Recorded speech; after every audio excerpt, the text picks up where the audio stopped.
Why can't it ever be put to Putin for him to make a decision where he doesn't want something to happen? Why does he have all the power here?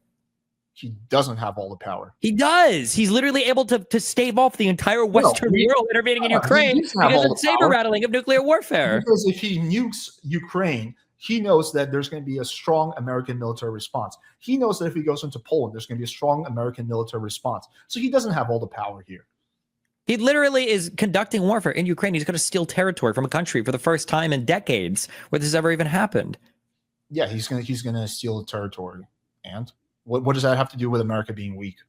That's not supposed to happen. In the fall of the Soviet Union, people don't just take territory from countries. These are rules of the old world. This is like pre-World War II shit, where you just take territory from people. Yeah, the kind of the way we operate now is we just put in some kind of person in charge who's going to be favorable to us. Like we haven't done that since the Cold War. No, we don't do that anymore.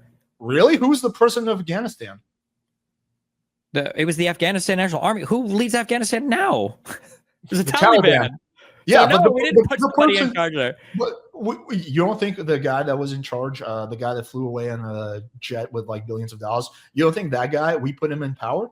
I think that he's the guy. I think he was loyal to the United States because the people that were voting for the people there knew that it was either the U.S. or the Taliban. But that's not the same as us installing somebody. No, of course not. We didn't rig the election, but we definitely promoted him. And well, yeah, but no offense, if your choice is the USA or the Taliban, that's not a very hard choice for most people. Of course, you're gonna like that guy.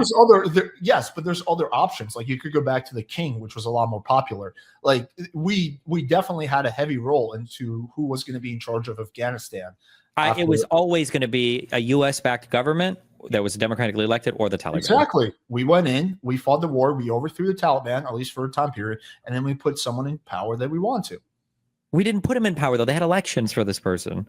Right, but then their choices were limited to what America wanted them. Like the king wasn't, the king who was popular, he wasn't up for, he wasn't on the ballot. Well, he should have run then. I don't think he could. Like, don't you think America had a lot of influence about who was on the ballot?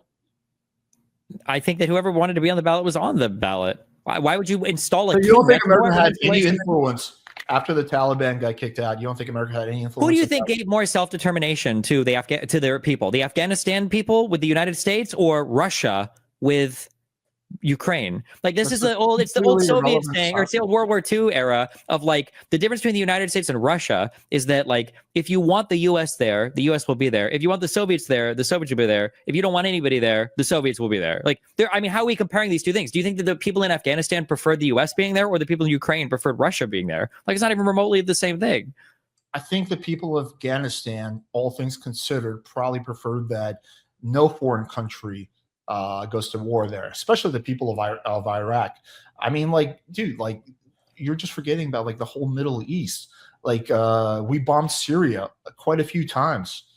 It didn't work out the way we want to, but I mean, Libya. I mean, we've gotten involved in so many countries. We have, yeah, but these countries also have like shitty situations. Assad is a horrible person. Gaddafi was literally like imprisoning people and murdering them. Yeah, and MBS is a horrible person too, but yeah, we're best friends. Do you think the people in Saudi Arabia live like the people under Gaddafi or Assad? No, but that's just because of economics. Sure, so it's not even remotely comparable. I think the people are much happier in Saudi Arabia than they were under a Gaddafi. Do you think people are better off in Libya now than they were before under Gaddafi? I'm not sure. Probably. With their open slave markets and all that, you think? I mean, as opposed to Gaddafi imprisoning and torturing people, and like, I don't know. Libya's a fuck situation, but if we would have stayed, I mean, people say it would have been Iraq or Afghanistan. I'm not saying we handled the aftermath of that better, but Gaddafi's a really fucking terrible person. Nobody liked him. Like he was literally imprisoning and murdering people. There's a reason why. We actually kind of liked him after 9/11 because he spoke out against the hijackers. So there was a time period when we were pro Gaddafi. That kind of changed later on. Do you think the people of Iraq are better off now than they were under Saddam Hussein? I don't know much about the current situation in Iraq, but my guess would be yes. Saddam Hussein was Iraq is essentially a proxy of Iran now. Okay. I mean, before Iraq was in constant contention with Iran, so I mean, which one was better? The Iraq-Iran war saw like over 1 million people dead. Yeah, but there was at least no terrorism in Iraq. Say what you will about Saddam Hussein, he was definitely. Well, there was no terrorist because he was the terrorist. Sure, he was a dictator. Yeah, he was a brutal dictator. But what is it He like? literally used chemical weapons against the fucking Kurdish people there and everything. Yes, like yes, you guys, yes. But what is it like? 1 million Iraqis died during this war. if you believe Chomsky, then the numbers gets there's another 500,000 added every 5 years. So, how many Iraqi civilians do you think died during the war in Iraq?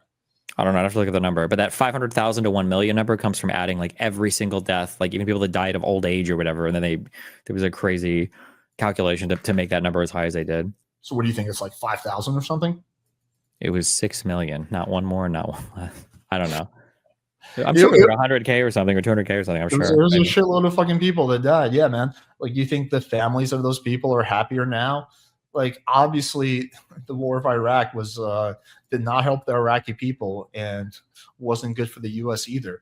Like, a lot of these conflicts we get into, a lot of these times, like, I'm not saying that we're as bad as Russia, because we're not, but we take a lot of military action. We interfere with a lot of sovereign countries, and the outcome is usually worse. Right. I feel like there's sometimes like the outcome isn't always the worst, right? Like I feel like the Ukraine. One example of the opposite with Korea. Don't you think South Korea is a good country? Like I'm sure okay, there's sure. That was North Korea, but I mean, we're talking about something recent. This was like 70, 80 years ago. The first Gulf War, when we stopped Saddam Hussein from invading fucking Kuwait. I think that was probably good.